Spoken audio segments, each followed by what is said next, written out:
verem ay vatanıma ay yurdumu.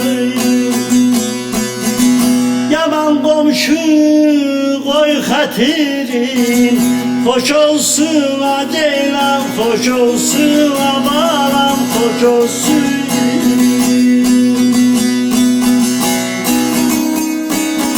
Ay göz göz oldum ay gökler yola düzüldü.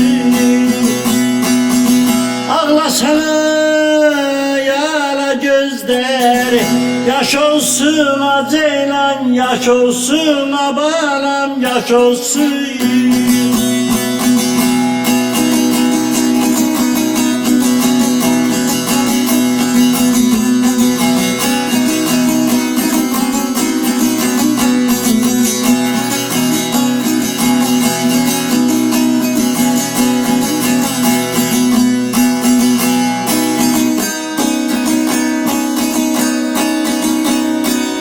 Terlemiştim ay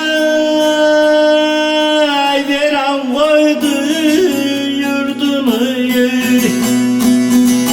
Çekme olmaz bedasını, derdinin a ceylan, derdinin a balam, derdini.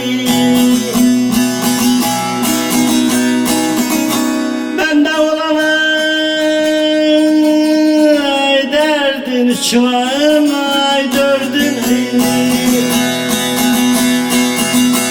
sen de yüklen ay benim derdimi. Beş olsun ha ceylan, beş olsun ha balam, benim derdimi.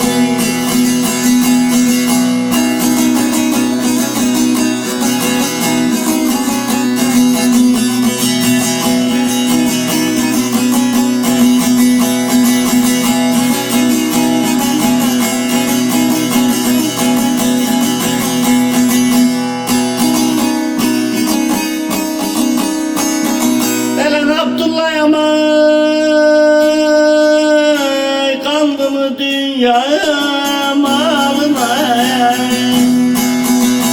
hem besine yeşiline, alına balam, alına ceylan, alına.